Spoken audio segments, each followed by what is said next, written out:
Hey guys, last year I reviewed The Little Cars 2, which was an obvious rip-off of Disney and Pixar's Cars franchise.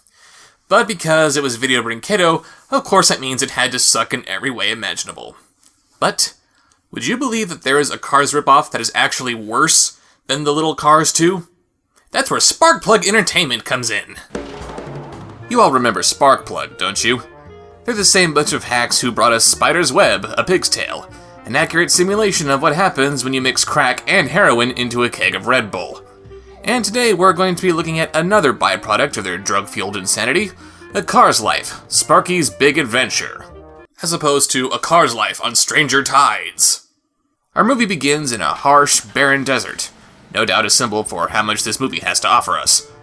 We meet our main character named Sparky, an impatient little red convertible who just wants to take the fast lane. Speaking of, I think he and his father here are just driving on a really long driveway, since this road doesn't seem to have any lines painted on it. And as if these butt-ugly character designs weren't enough of an indication of how bad the animation is going to be in this movie, we see Sparky hit a pothole, and this naturally throws him high up into the air. Because physics. Sweet! Sparky! Your bumper's fine. It's your brains I'm worried about. Stop doing that. What? Anything. Wow, Dad wasted no time making me like him. When are you gonna grow up? I am grown up. No, you're not. Well, I'm not a baby, and I'm not you. I wish I could be... Oh, no, don't sing! Sparky, stop. This is not a musical.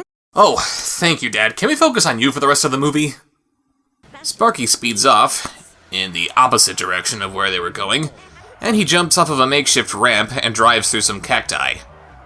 Only so that we can see the exact same thing 2 more times from 2 different angles.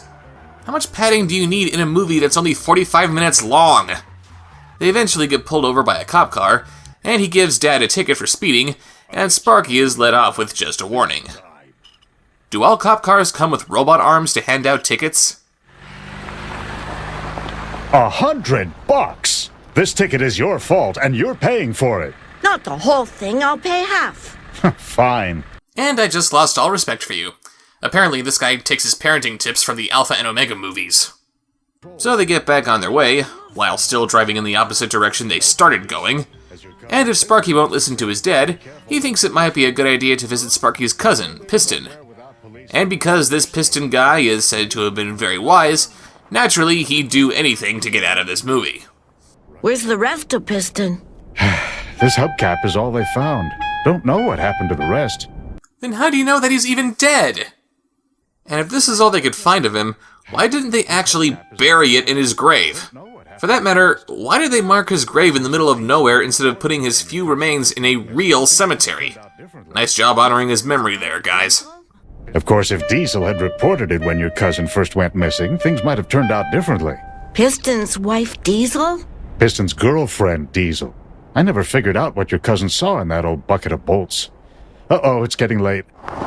Yeah, we've spent enough time mourning over the loss of your cousin you didn't even know was dead. Time to go! They go back to the gas station that the father runs, and we get to meet some of his employees. Good morning, everybody. Good morning. Good morning. Good morning! You okay, Speedy? Well, yeah, why? Don't I look okay? I just snorted a whole bunch of meth! I'm doing great! Yeah, 3 guesses why this character's name is Speedy.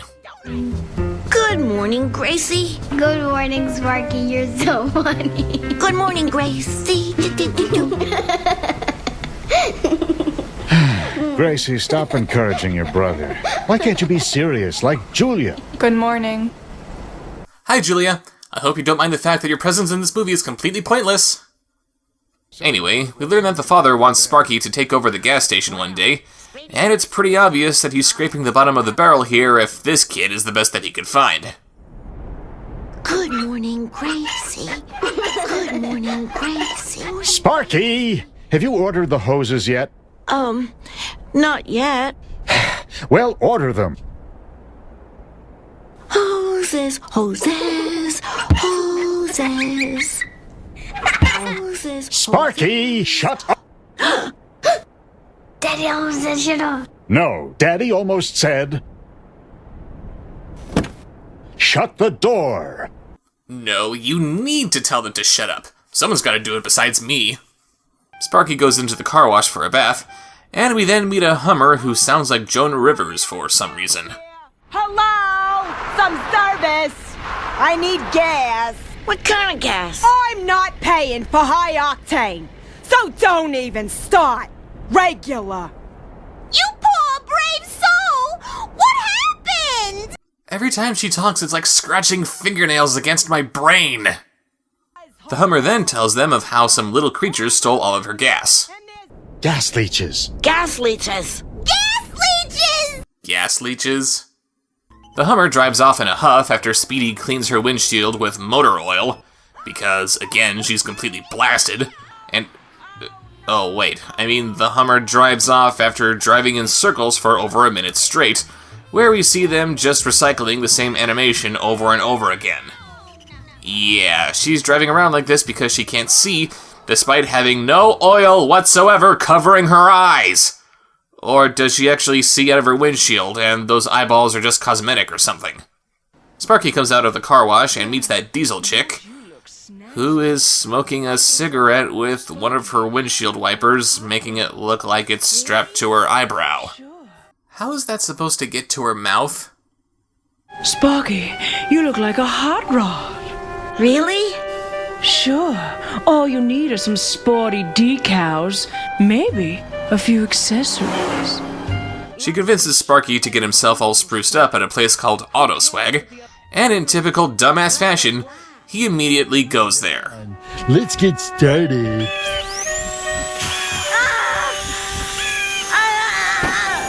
It really hurts.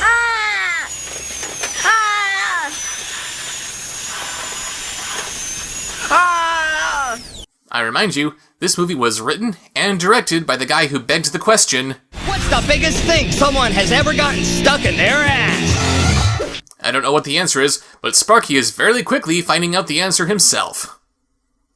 So Sparky comes back to the gas station looking like a joke. Well, okay, more like a joke. And everyone laughs at him accordingly. By the way, we're about halfway through the movie right now, and so far this is the first plot point. Diesel convinces Sparky to get a makeover with less than desired results. Isn't this just thrilling? And why is that gas pump constantly fingering his neck? There, that's better. Sparky, your recklessness is going to lead to serious trouble someday.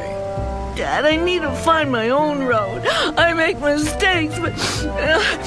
I need to be free to make decisions that I'll immediately regret. Why won't you let me live? Sparky ends up getting grounded, but Diesel convinces him to break curfew and see a movie at the local drive-in called Hot Rod Heaven. Sounds like a gay porno film by Michael Bay. There's a midnight show tonight. Go! You can use these tickets. Yes, use these tickets which I'm handing out to you with my third wiper. Wait, what? Speedy joins Sparky for the movie, where she enjoys herself just a little too much. Oh, Lance! Go, go, go! Make history! Ah! Yeah, let's send her to Autoswag and see what happens. A few moments of pain for a lifetime of gain, mon amigo. Oh, yes! Right there! Harder! Yes! Ah! And despite all the build-up that Diesel was making about the movie, Great film. Lots of explosions and crashes. Sparky is bored out of his mind. And instead of sneaking back home before his dad can notice that he's gone, he falls asleep and gets accosted by these crack-addicted Wally prototypes. Yes, because nothing says stealthy like loud, grinding motor noises. Actually, these are the gas leeches that were mentioned earlier, and Sparky wakes up before they can finish their task. He chases them to get his gas back, and Speedy does nothing to help him, thanks a lot, idiot, but he quickly peters out. He gets towed back home by that police car, because I guess tow trucks don't exist in this world, and his father is not happy. You went to the movies? You're grounded. But I really wanted to go and... Fine. You know what? From now on, just ignore me. Do whatever you want. You don't need a dad. I don't need a dad who butts in like a backseat driver. I'm so sorry I disobeyed you, Dad. Yeah, well, you know, son. Shut up, Dad! This doesn't concern you! Someone's in a foul mood. I hate being treated like a baby. You should. If your father checked your odometer, he'd see you don't need daily maintenance. If your age is determined by how much mileage you have on you, shouldn't more mileage mean that you do need daily maintenance? Diesel then tells Sparky about the Badlands, a place with no rules and where you can drive as fast as you want. It would also seem that the Badlands are where they hold the Champions Cup race, because of course they would hold carefully regulated races in a place that has no rules. Speedy, go with Sparky to the Badlands. It's a great place to unwind. Sparky, set your parking brake or I'm telling your father. Norby! You can't. Fire! Fire!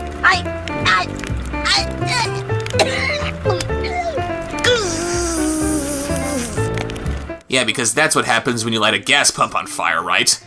And because nothing she's suggested so far has been a good idea, and she just knocked out one of Sparky's best friends, he immediately goes off to see the Badlands for himself. And Speedy goes off with him. But hey, it's okay. I like having my ears hemorrhage every time that she talks. Where are you guys off to? Road trip! Yeah, we'll be back soon. Well, stay in your lane and obey the speed limit. Yeah, I think his dad has just accepted the fact that Sparky is just a lost cause at this point. Might as well just roll with it and take his last known photo. So they drive around the Badlands, which looks like it's as much fun as that desert bus game. But Sparky suggests that maybe they should be a little careful while off-roading miles away from civilization. Sparky, there are no rules in the Badlands, remember? But there are consequences if we make a bad decision. Consequences? Bad decision? Now you sound like your dad! Or maybe a few more laps. I guess the movie couldn't handle itself anymore and just committed suicide. No, gunshots and flashes of light are apparently what a gas pump sees and hears whenever it's revived. Just when I started to have hope. Sparky and Speedy meet Diesel in the Badlands, and she puts a couple of boots on their tires. And why can't they just use their robot arms to take the boots off? Diesel is up to no good. That's unfair! Why is the world so judgmental about free-thinking, quirky cars? Especially females! Diesel suggests this ultra-cool adventure. She comes all the way out here to make sure we're having a good time, and you accuse her of being not nice. And now she's bringing out the gimp to do unspeakable things to us, and you accuse her of wrongdoing! You should be ashamed of yourself! Oh, you think I'm kidding about that bringing out the gimp thing? Wrong. She brings along those gas leeches from before, and this tow truck thing, named Igor, of course, which starts chopping Speedy up into little bits. And Sparky continues talking with Diesel as if Speedy isn't getting chopped up into little bits right next to him. I can't tell if I should be shocked by how dark this movie suddenly became, or if I should be relieved with the knowledge that Speedy is getting killed right before our eyes. Go Igor! But sadly, before Igor can do what we're all hoping for, that cop car shows up with a rocket launcher, which just kinda pushes Diesel and Igor away, I guess. And Sparky's dad and that gas pump come to the rescue. And yes, Speedy actually can be rescued, despite having several axe wounds in her head. Ugh. Speedy! Speedy? Huh? What? You okay? Well, yeah! Why? Don't I look okay? You don't look okay, you don't sound okay, you don't act okay, nothing about you is okay! So Sparky learns that it's important to follow the rules. His dad shows off how he had a Champions Cup himself and got some work done on the inside of his hood for some reason, giving Sparky mixed messages about how what he just did is perfectly fine. And they all go home underneath the ending credits that are written in Comic Sans. And so that was A Car's Life, Sparky's big adventure. And the only thing big about it is how big of a waste of time it is. This is one of those movies that you show to your kids when you want to punish them for something. The animation sucks, the voice acting sucks, the story sucks, the character designs suck, the music sucks, and it feels like it's 3 times longer than it actually is. But you want to know what the worst part about this movie is? It should have been about Julia. You know, that air pump from the beginning of the movie? She should have been the star of this movie. Every car out there needs air in their tires, but they aren't going to come to her with the same kind of frequency that they do for gas. On top of her feeling neglected and unimportant, she sees all these cars driving around, free to come and go as they please. And what book do we see her reading? Driving for Dummies. She clearly dreams of being a car so that she can drive away and just go wherever she wants. And damn it, I want to see her dream come true! You can do it, Julia! I believe in you! But no, we're saddled with focusing on these idiots. Lucky us! Good morning, Gracie. Good morning, Gracie. And there's only one more thing that I can say about this piece of crap. Goodbye, movie. Goodbye, movie. Goodbye, movie.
Subscribe, like, follow, comment, share, watch more.